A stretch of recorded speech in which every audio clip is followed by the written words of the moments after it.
Start చేశారా sir? Start చేశారా? ఏంటి స్టార్ట్ చేశారా? చేశాను I think.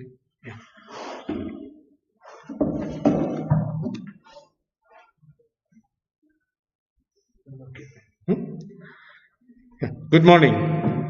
So last week we were discussing something about CTEV, and because of time problem we had to stop it in the middle, and now we'll start from where we left off. So to give some background, I hope all of you remember this guy. He is a very famous person, and because of him so many children have no deformity world over. So these are some of the men who do a lot of service without their knowledge. So he proposed a method of treating this congenital talipes equinovarus. That's what CTV is. And he proposed his theory in 1950 and his modality of treatment. And there were several schools of thought regarding the management of the CTEV, but of late the results of this method are excellent by various studies, and in various centers all over the world they found by following this method the results were excellent, and the foot which were treated are more near normal than with any other method. So this person is none other than, I think you must have recognized that he is Ponseti. Okay, his method involves two phases. In fact, most conservative managements of CTV will be you correct the deformity. Next one is maintaining the deformity, and that's the crux of the problem anywhere. Even for us, when we are preparing for the examination, whenever we read a topic, we know that we know everything about the topic, and for a day or two, if somebody asks us about that, and they will be at the receiving end. But 1 week down the line, or 2 weeks, or just in the exams when that same question was given, I think it will be a bit of difficulty for us to reproduce what all we have prepared for. Okay, so similarly, even the maintenance phase is a bit of a difficulty in these cases. So, what are the steps you need to follow, and what is the modus operandi, the so-called modus operandi in conservative management? Once you start your conservative management, you do weekly serial manipulations. You go on correcting each deformity. You tackle each deformity. One deformity is tackled first, and once you reduce it, then you maintain it, and once next week if the patient comes, when he comes back, then you take out the plaster and reduce the other deformity and maintain it by one more plaster. Like that you go on doing serial manipulations and casings. Then this will be going on for 6 weeks. That means in 6 weeks patient will have 6 manipulations and 6 casings. Once the correction is achieved, then you need to go in for splintage. Splint is to maintain the correction. It's not enough if you get the correction and you leave the patient. Once you leave the patient may lose the correction and he comes back with recurrent or more serious complications of the management. So you should never leave the patient in the middle. It's like till the patient's skeletal maturity. I think most of you remember our treatment should go on till skeletal maturity. Till skeletal maturity, there is a tendency for these soft tissues and these bones to get back to the original habitual position. So we need to reform them. It's something like a reformation. So once you put this in their minds, it should be there till it is established as a habit. Like that, it's something like a de-addiction. So once you correct the deformity, you keep the deformity reduced till the skeletal maturity, so that it cannot recur after the skeletal maturity. So you give a splint after correction. But if the correction is not achieved with your management, then you need to resort to other methods like surgery. There is a surgery for CTEV correction, or sometimes when the patient presents late and there is rigid foot or recurrent CTEV, then you can apply an external fixator as well. So these are some of the treatment options you have. One is a conservative management, another one is surgery and external fixator. But you need to think and plan for the patient and do the correct procedure. And here, this conservative treatment starts as early as possible. It starts from day 0. That's what they say usually nowadays. No? As soon as you see the patient, that will be day 0. So it should start even from mother's lab.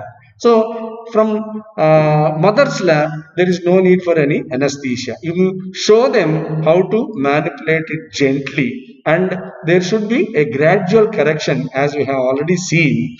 The cavus is corrected first, adduction of the forefoot next, whereas third, and equinus should be left for the last. So the cavus deformity is clearly seen, and the other deformities, forefoot adduction and varus and equinus. So you have a mnemonic for that, cave. So cave indicates the order of correction of these deformities.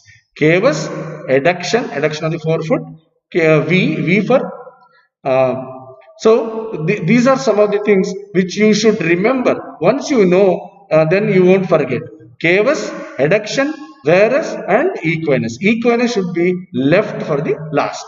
So coming to after correction, you need to apply cast application, and there should be a minimum padding. So if you, because the newborn's skin is very, very delicate, and if you put too much of padding, and it may slip and the correction may be lost. And you should mold around the heel. So all these precautions should be taken while putting a plaster, and it should always be above knee. So just remember all these steps in the correction of CTEV conservative management. And with all plasters, whenever you apply these plasters anywhere in the body, you should watch for circulation, say after 48 hours. After 24 hours and 48 hours, you ask the patient to come back and see whether there is any circulatory embarrassment. And if, especially here, if the toes are retracted, then that indicates that it is tight and you need to do something about it. So there are some principles here. The correction of the deformities should be simultaneous, and the head of the talus is the most important bone in this procedure, and calcaneum is rotated along with the midfoot. So all these are steps which you should be able to understand and do once a patient comes to you, and once you make a diagnosis, and with all your due investigations, if you are ready, then these are the principles based on which your treatment progresses. So as I told you before also, this cavus, adduction, varus, equinus, just otherwise it will, a lot of complications can be there, and the most dreaded complication will be a rocker bottom foot or vertical talus. The talus becomes vertical, then you will be over correcting the club foot and you got opposite deformity. Okay, so usually a successful correction, once you say it's a successful correction after some time, and it is better if you start it as early as possible. And if the child is within 2 years, that means if they come to you before 2 years, then 90% of the children definitely will have a normal foot. So here some do's here. Always use long leg cast, and you should change them weekly, because patient he is a young kid and he is very active, and he will be he goes on moving the limbs and hitting it to the bed or whatever it is, the plaster, and plaster will not be tight after a week. So if the plaster is not rigid, then there is no point keeping it. So you need to change the plaster weekly, and these are some of the steps how to go about it. So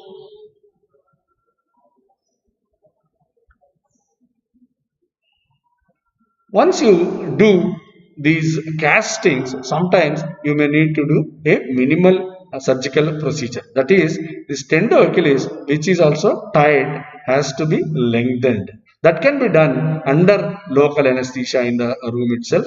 After, if it should be done, and a cast should be put, and that cast should be maybe the final cast. So percutaneous tendoachilles tenotomy. So tenotomy is cutting the tendon, and there is a method of cutting the tendon. But if you know that tendoachilles tendon is lengthened, you should not say cut. You should say lengthened.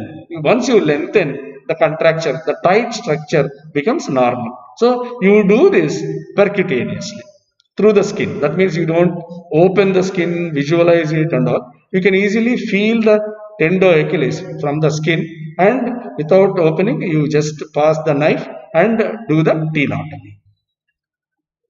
After final cast removal, you should apply what is known as a Dennis Brown splint or a bar.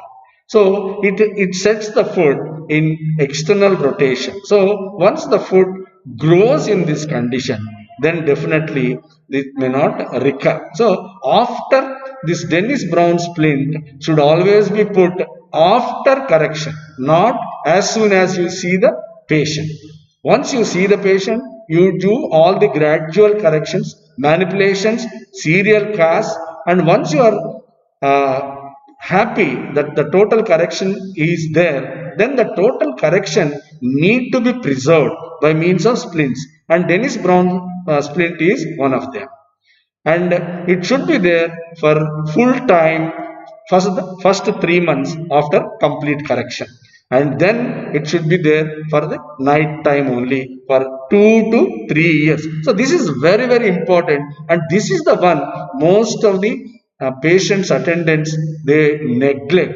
See, once they get the correction, once they see the foot which was deformed immediately after birth, and after your treatment it becomes normal, then they praise you, give you a sweet box, and go home and don't bother about it, only to come back to you after 3 to 6 months saying that you operated on the patient or you treated the patient and you charged so and so amount, but it has come back, and they don't tell you whether they have used the splint as advised. So it should be very particular about usage of this splint. It should be full time for the first 3 months, and it should be completely throughout the night. It should, no doubt, it is definitely a cumbersome for the child and for the parents to keep it on for so long, but it's a must. Without that, what all you do conservatively till now goes waste. So this point has to be told to the patient even before you touch the patient. So even before you start your conservative management, you should tell the patient about what are the steps in the treatment and what is expected from the patient's attendance. And the patient is anyway, he doesn't know anything, he doesn't care what you are doing or not doing, but patient attendance should be made aware of all these things and what is expected of them. If they don't do what is expected of them, then what all you do may be a waste.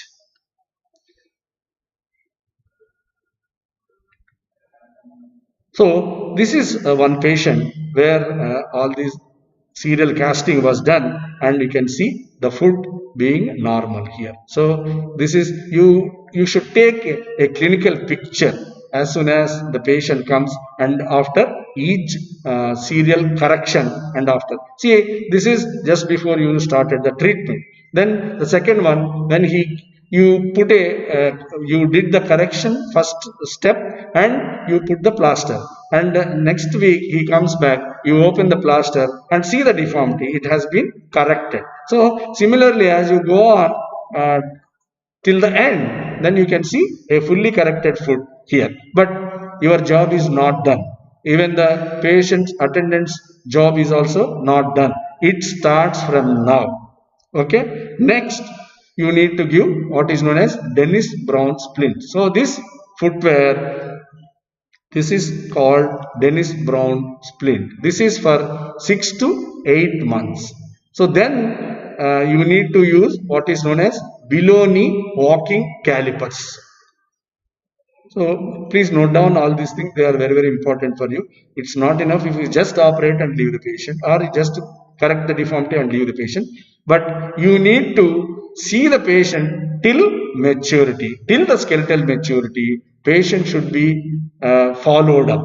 Unless you follow up till the skeletal maturity, your job is not done. So whenever a patient of CTEV comes, then immediately we'll ask them to buy a 100 pages notebook, and we don't give them any case sheet. We write everything in that book, because that book has to be preserved till skeletal maturity. At least if you give that, then they will understand the gravity of the situation and the need to bring the patient for regular follow-ups. So once the patient comes back, even if you are not there, the original surgeon who initiated the treatment, even if he is not there, once you start making your findings in the notebook, then whoever is following the treatment later on, they will understand what needs to be done and what has been done till now. So these are some of the things which you should do after the correction.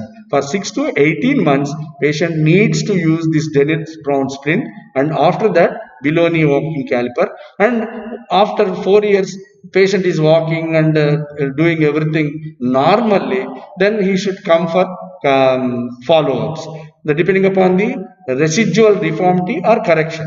So if the correction is good, then he may come maybe yearly or once in 6 months. But the residual deformity is there, then he should come more frequently till skeletal maturity.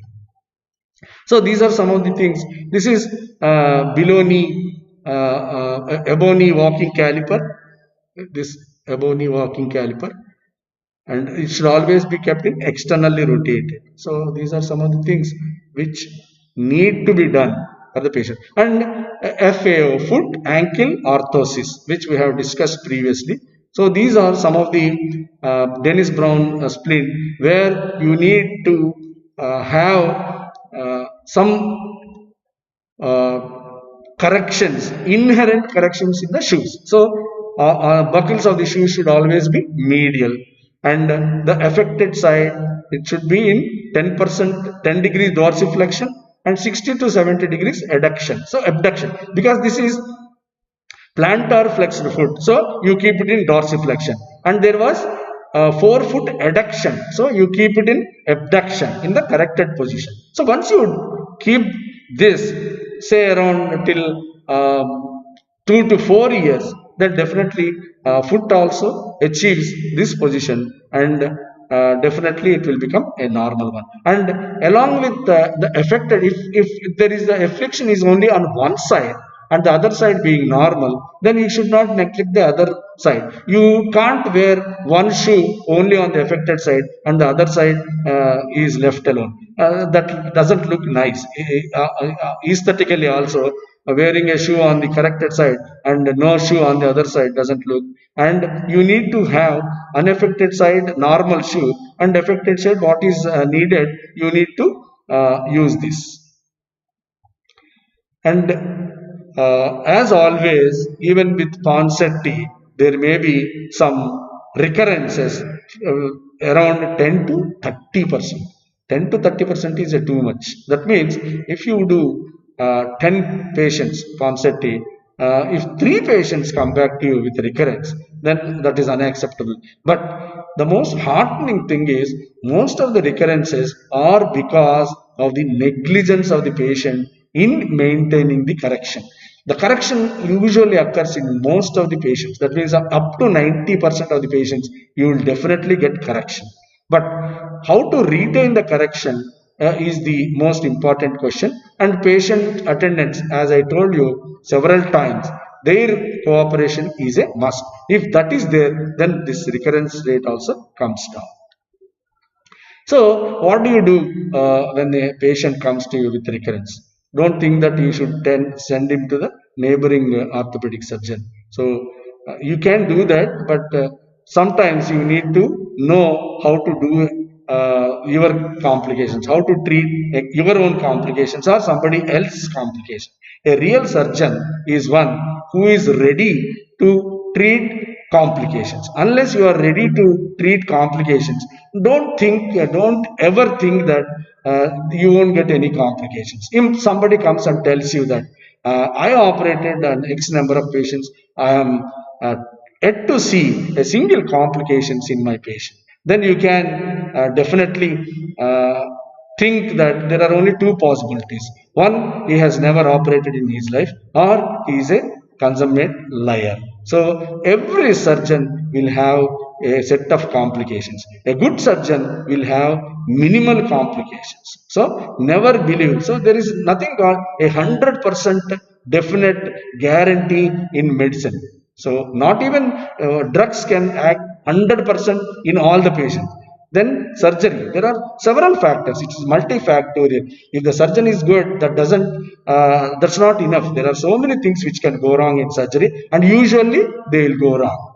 Okay. So early recurrences usually they are treated by repeat manipulations. So once the patient comes back to you, so 100% reduction is not there. Maybe a residual 5 to 10%. You can do the process again. You can manipulate and put the casting again, and mostly that is enough for them. But sometimes maybe if other conditions are there, so you can go for Achilles tendon lengthening instead of your percutaneous tenotomy. You can open and lengthen by what is known as a jetplasty. Jetplasty is a procedure by which you lengthen a tendon, or some tendon transfers can also be undertaken to manage these recurrences. So coming to the operative treatment. So once you finish conservative management and the results are not up to your satisfaction or patient's satisfaction, then you can offer them surgery. So surgery is also done. So when you offer them surgery, what is our aim? So we should aim for a cosmetically acceptable food, which should be pliable. That means it should be mobile. It is soft, it is mobile. If the foot is rigid, even if it is good looking, and if it is stiff and it is hard and it is not moving, then you can't do anything with that. So that is unacceptable, and it should be functional, and it should be painless. A painful foot after your surgery, the patient cannot walk. See, normally as it is, we are not walking. Usually they say you should walk 10,000 steps per day. So how many of us are walking? So 10,000 steps in a week or in a month also is difficult for us. But if the foot becomes painful, then it is very difficult for the child to walk. And it should be a plantigrade foot. That means it should be in neutral position. It should not be a dorsiflexed foot, or it should not be a plantar foot. There should not be any equinus or calcaneus. So all these things should be planned in such a way that after your surgery you should have all these things. Then only you should undertake the surgery, and the child and parent are not made to run around the hospital. That means, see, if it is a conservative management and weekly casting, weekly manipulations, they need to come. They need to come regularly to the hospital and get this treatment done. But one of the aims of doing surgery is, once you do this is a permanent procedure. So patient may not be coming to the hospital so regularly as in a conservative management. And once you operate, this cumbersome casts and braces may not be needed, because once you operate, you redesign the structures which are at fault, so that they may not go back. So, but even after surgery, we need to be cautious in the initial stages. So this is the aim of operating on these children. So when to operate? If you know why to operate, then when to operate. When you are doing all these manipulations and cast and all, but after a point there is no improvement, then you need to think of before thinking change of doctor, you can think of changing the modus operandi or mode of treatment of this condition. So in conservative management is not giving results beyond 50%. Only 50% correction is there. The other 50% is difficult to get. Then maybe you should be thinking of surgery to get the other 50% correction. And you cannot operate on a 3 or 4 day old kid. So once you do all these things, and child should be sufficient size to for you to understand what is there inside. And so many, whenever we open these feet, even when the child is 3 years, 4 years, 5 years, then everything looks very, very small. So when you read the name, say tibialis posterior, for you to say tibialis posterior, it looks, it should be something mighty. But once you open and see it, it is very, very slender.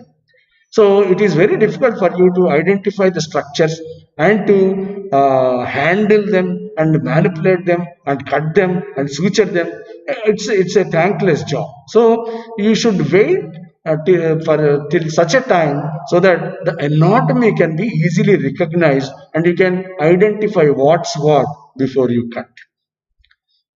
And for you to easily remember, we put it as 5 R's. So response not obtained by conservative management. So that is a 1 R.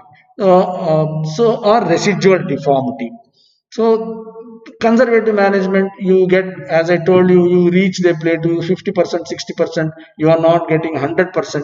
Then you change the mode of treatment. So the response is not adequate, so you go to some other method of treatment. Or if there is some residual deformity, so the residual deformity is there, and patient and attendants, we have spent so much of time and money, we keep coming to this hospital, but we don't get 100% result. So what do? Then you can offer them, we will do surgery so that you can get much more cosmetically acceptable food. So response is not obtained, that means inadequate response for conservative management, or if there is a residual deformity. And if it is a rigid club foot, you cannot treat by conservative management. Rigid foot means, so as soon as the patient comes, you try to passively see whether the foot can be corrected. If the foot is passively correctable, then only it is amenable for conservative management. If the foot is rigid from day one, so don't offer them false hopes by conservative management. You can do conservative management initially to stretch the skin, but you should always tell them that a rigid foot is a very difficult foot to treat. It's very rigid, that even the treatment is very hard for the patient as well as for the surgeon. So you should tell them that the chances of surgery is needed more in these patients. And if there is a relapse of the club foot after the treatment, and if the patient attendants didn't bother to have those splints and all, then it may relapse. Then also you have to offer them surgery. And recurrent club foot, you treated well and everything has good, and there is a recurrence of the deformity. If some neuromuscular conditions which you cannot treat per se, you only are treating the deformities. So if, say, there is a poliomyelitis or cerebral palsy, because of them there is a club foot, you have treated the club foot, but you cannot do anything to eradicate cerebral palsy or poliomyelitis. So in those cases there may be recurrence, or sometimes it is a resistant club foot. Some neuromuscular conditions, like as I told you, progressiva, those are conditions, they are throughout the body. There is a problem in the soft tissues, and there is fibrosis, and in the ligament there is some problem. So you cannot just by your surgery you cannot treat everything, or by conservative management you cannot treat. So you can expect the club foot to be resistant. So if that is the case, then you need to do the operation and tell them that you may have to do operation again repeatedly. You may have to take it for surgery, or you can offer the surgery at the end of skeletal maturity. At the end of skeletal maturity, you don't expect the deformity to progress. So if you operate at that time and if you do a permanent procedure, then you can give them a aesthetically acceptable food. So for you, for the exam purpose and for to understand this, these are some of the R's which are the indications for surgery. So what is a rigid clubfoot, relapsed clubfoot and recurrent clubfoot? So just copy the slide, read them. And resistant or persistent and neglected. This is most important one, which is what we get usually. So whenever middle class and above, you see them on day one or in the first week, and middle class and below, then you will get neglected. So available operative treatment options for you. So what are the various types of surgeries we can offer to the patient? The commonest and most important one is a soft tissue surgery. So before you touch the bone, because you know that the ligaments are at fault, muscles are at fault, and the bones are also at fault. But before you touch the bones, then you correct the soft tissues. With the soft tissue corrections, in most cases, most of the deformities can be corrected. Then you don't need to touch the bone also. So there is a procedure called Turco. So this is another name you need to remember. Kite you have already remembered, and Ponseti you remembered, and now Turco. Turco is a name, is a which indicates it's a particular type of surgical procedure wherein you release the structures in the posterior-medial aspect of the foot. So you remember we have discussed that the deformities are due to contraction of the structures in the posterior aspect of the foot and the medial aspect of the foot. So if you release them, then it is spoken to as Turco's procedure. And another name, Mackay, no need for you. So then there are some bony surgeries. If the patient cannot be getting 100% result with your soft tissue procedures, then the next step would be a bony surgery. In that, osteotomies are there, and then fusions are also there. Then once you fuse it, that is triple arthrodesis. See, this is like a permanent and the end point. This is the end point of surgeries for clubfoot. So in osteoarthritis, like knee joint, as we have already seen, there are several surgeries which we can offer the patient. And at the end of the day, once the patient is exhausted and even the surgery is exhausted, that's the only procedure which we can offer to them is total knee replacement if it is a knee joint, or total hip replacement if it is a hip joint which is involved in the osteoarthritic process. Similarly, in a CTEV, this is the end point. If whatever you do, the patient is not getting a cosmetically acceptable foot and he is unable to walk, or so many things are there, then this is the one thing which we can offer to him, triple arthrodesis.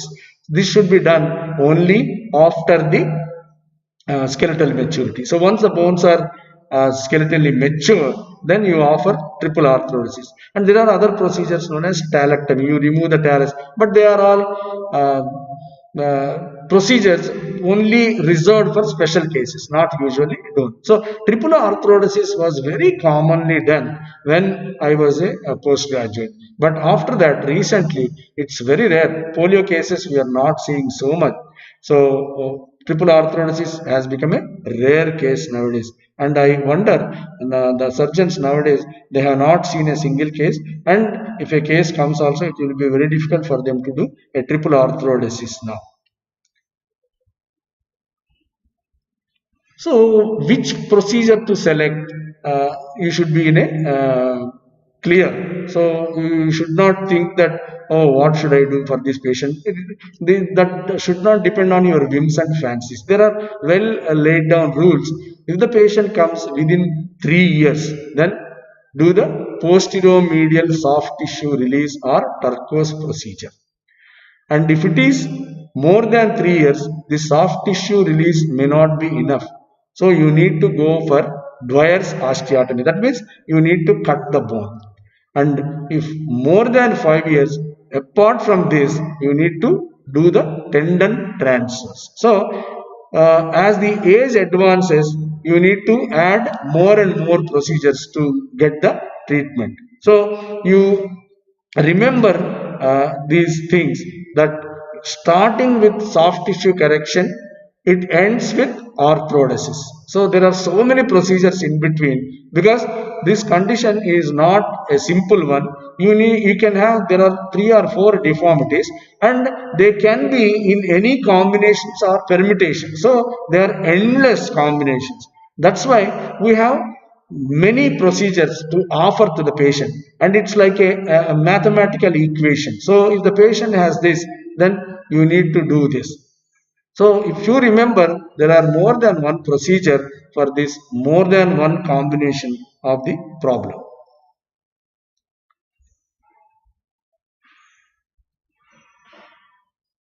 So the triple arthrodesis is nearer to the skeletal maturity. The patient presents to you at 10 years, or even earlier the patient is treated, but there is a relapse, rigid, recurrence. So call it by whatever name. If the patient has some deformity around 10 to 12 years, then you will go for triple arthrodesis. So these are some of the things. Coming to surgical technique, this is known as a turquoise. That is, you should know the basics. That's why I just want to show you. So posterior medial release. So this is how we give the incision. It starts from the posterior aspect and comes medially. So this is how, and this is tendoachilles for your information. So these two are the heads of gastrocnemius. I think you remember the names at least. Then gastrocnemius and soleus will form the tendoachilles, which is the strongest tendon, and this is a tendon, and we cut it like this. So this is known as Z-plasty. So this looks like the letter Z. That's why it's called Z-plasty, and we slide the one half over the other and suture it here. So originally this half should have been here, and it has come down. So this much of length you gain.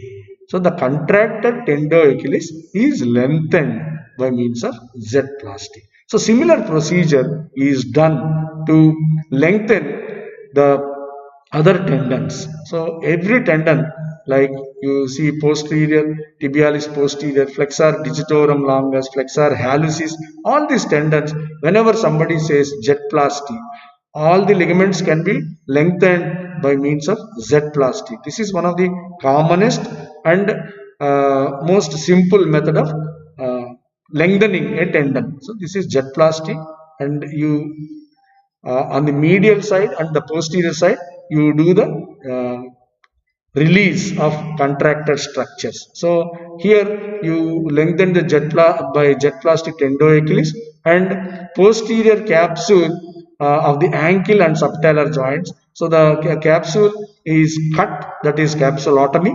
Once the capsule is also contracted. So once the capsule is contracted, it becomes very thick, and once you cut it, then the deformity is corrected.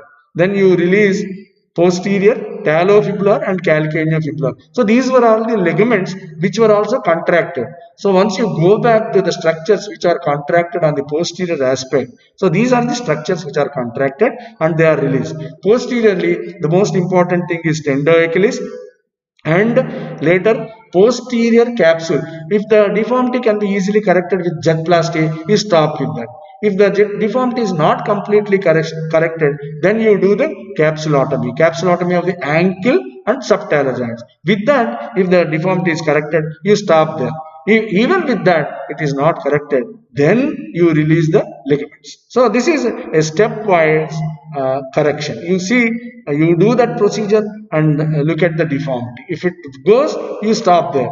If it is not completely corrected, you do the next step, like that. This is the corrections which you do on the posterior side.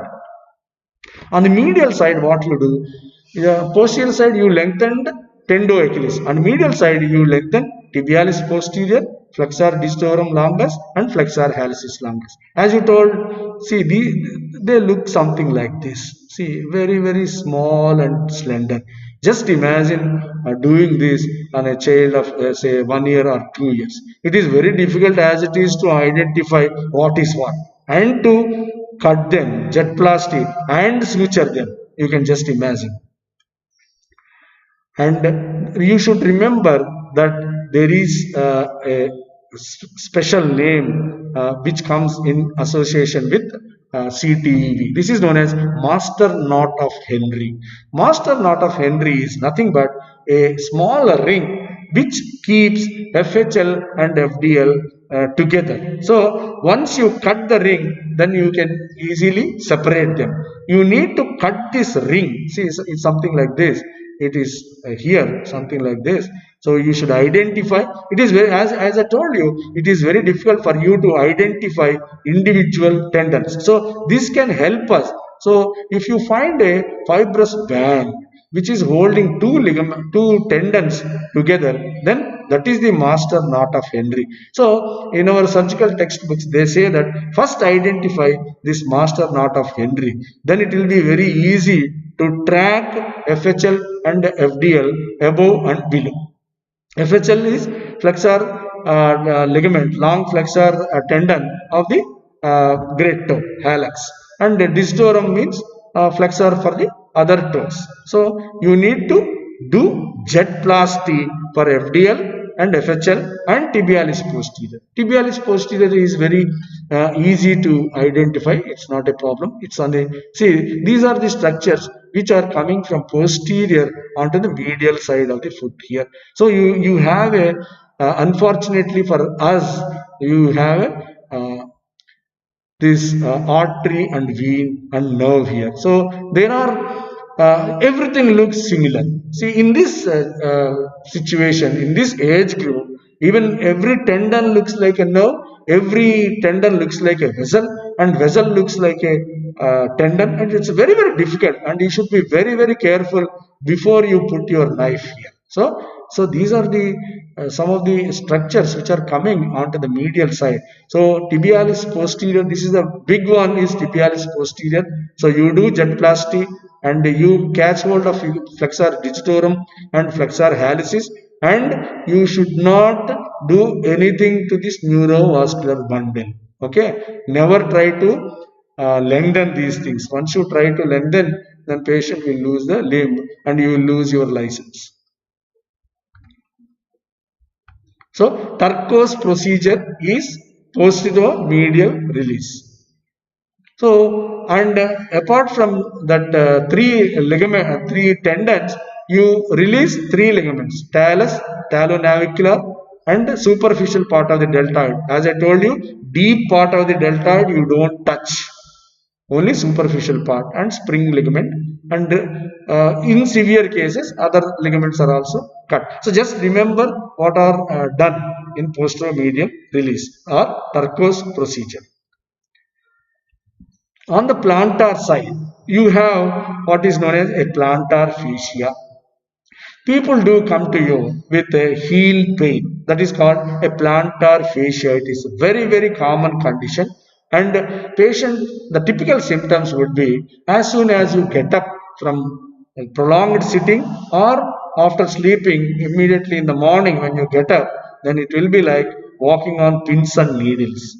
So there will be tenderness on the medial side. So this is the plantar fascia, which is attached proximally from the calcaneum to it extends up to the head of the metatarsals. So once this is contracted, then there will be a cavus deformity. A cavus deformity will be seen in when the plantar fascia is contracted.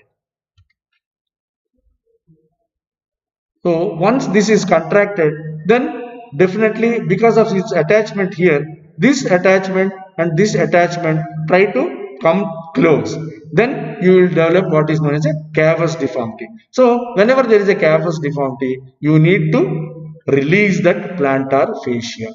And apart from plantar fascia, you need to release these soft, short flexors of the toes. So short flexors of the toes and abductor halicis. Abductor halicis need to be cut to prevent the adduction of the forefoot. So these are some of the muscles and ligaments which need to be released to get a correction in the club foot. This is all plantar. This is all soft tissue release in posteromedial release of Turco. So this is a surgery which is shown. So after draping, cleaning everything, see how nicely this is shining. Then we give the incision. So this is the leg. So this is the posterior aspect. This is the tendoachilles. So one sec. So it's coming into the foot medial side. So you need to identify each one and do the surgery. So as I told you, there is a recent PG Met. There is one question from CTEV. So if you listen to our classes, definitely it will be very easy for you to answer. And I think most of you will definitely mark the correct answer. I keep telling you about these things, and definitely it has come in the exam. The answer is B. So you need to cut master knot of Henry definitely, because unless you do that, these two ligaments, these two tendons FDL and FHL, and they break free, then you can identify them, then you can lengthen them. Then spring ligament you need to cut, and superficial part of the deltoid ligament is cut, not the deep part, and talonavicular ligament has to be cut to get the navicular into the proper alignment. So sometimes it's not that every time you open, you cut whatever you see. It's not that way. So it should be like, as I keep telling you, it's not like one size fits all. So no sir, Turco advocated posteromedial release. I want to release everything I see on the posterior side, and I see everything on the medial side. You should not say that. Depending upon the severity or the deformity present, then you should be doing the surgery. So if there is only equinus, then you do posterior release. That means lengthening of the tendoachilles and capsule, cutting of the capsule. That's what you do. If there is only adduction of the forefoot, then you do only the medial release. That means master knot of Henry should be cut, and lengthening of the flexor tendons, flexor digitorum longus, flexor hallucis longus. If there is cavus alone, then only plantar fascia release. So you just write down these things, and definitely you should not resort to the total gamut of releases in every case. So this should be a tailor-made. If the patient comes to you with only adduction, then only medial release. No need for any posterior release or any cutting of the plantar fascia. So never ever touch any structure if it is not indicated. Just because you know how to operate, don't operate.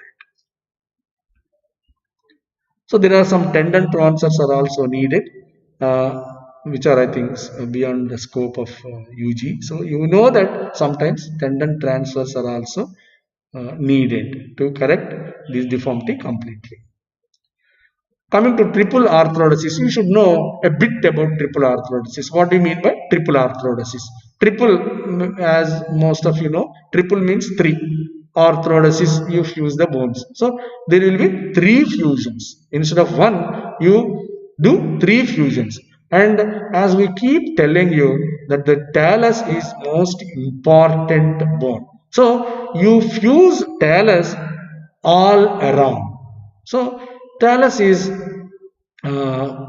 in touch with navicular in front and calcaneum, and to some certain extent calcaneum is in touch with talus and cuboid.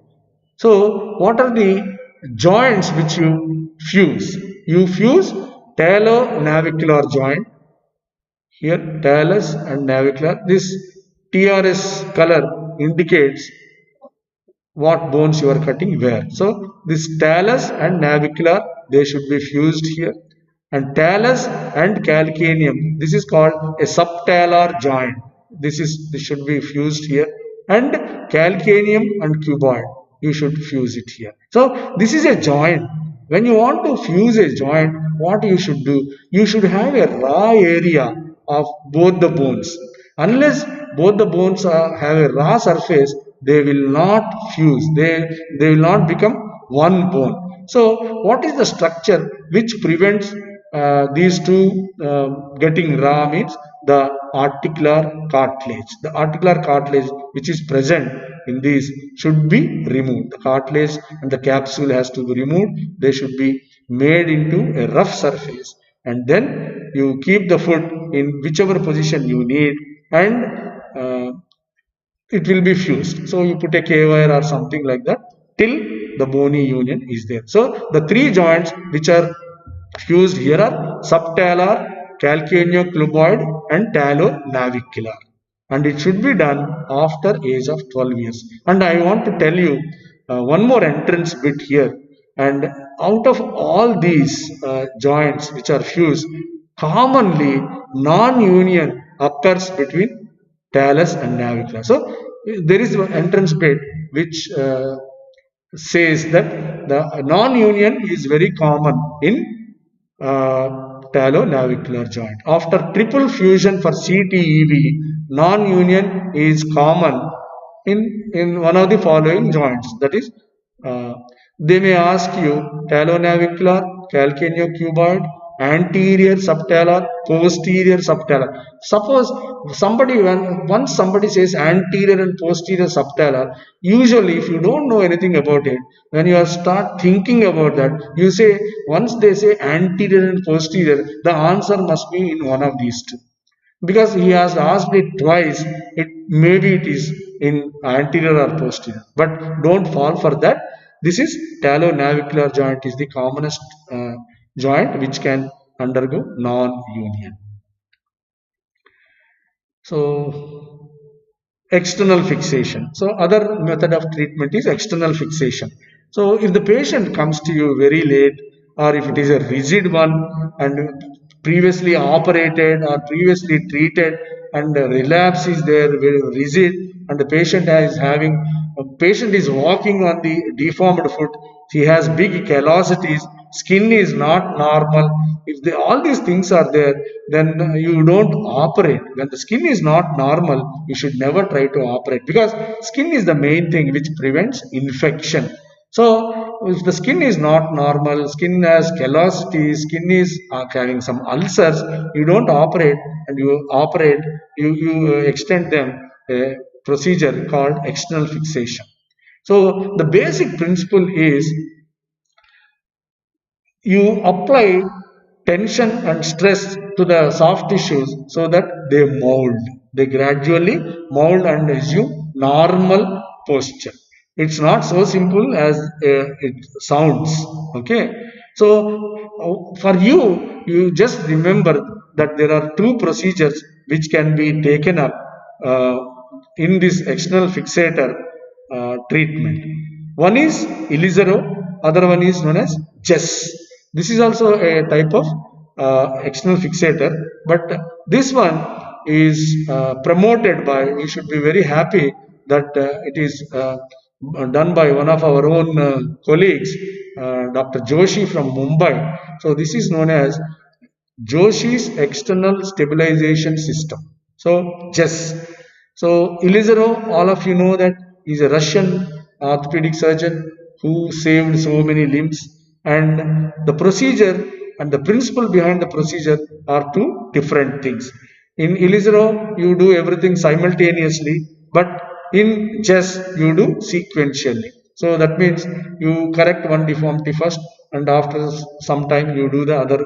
So all these things are done one after the other in Jess, and everything done at one go in Ilizaro. So this is how it looks. You pass some pins through the bones, even here and you connect these connecting rods. All these things are a bit cumbersome for you, but just remember that you can offer a Jess procedure for correction of the CTEV.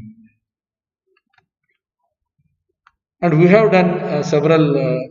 I was very much interested in Elizaro and even Jess, and we did several cases. And in fact, one of my PGs has this as his thesis, and it is very versatile and it is very forgiving.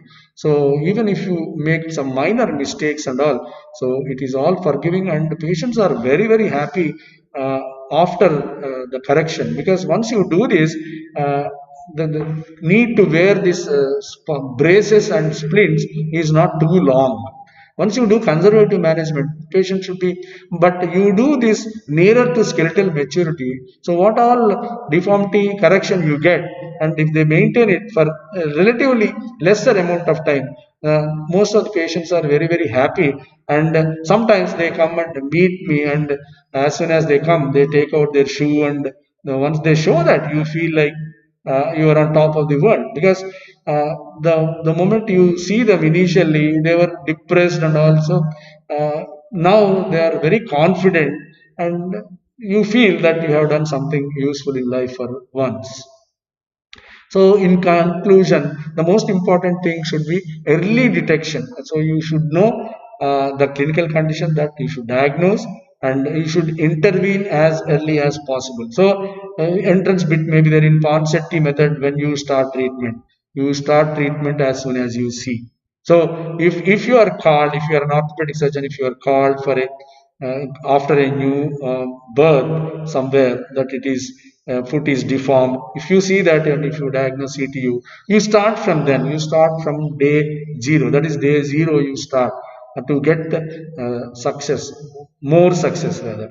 So all these things are very very important, and patient should be really patient, the patient attendant should be really patient, and even the surgeon should become a patient for once. So this is our some of our clinical cases. So this is after correction. So this is after posteromedial release. See, you can see the scar, surgical scar. Starts from here. Okay, from here it is more of muscle. As it comes down, the tendon will be very prominent. So if you want to do the jetplasty, then you should go up to there and do the jetplasty. So this is one of the successful results. Uh, so this is about CTEV, and how to diagnose and what are the deformities and how to manage Ponseti, Turco, Kites, and Elizaro, Chess. So these are some of the names, and Master Knot of Henry.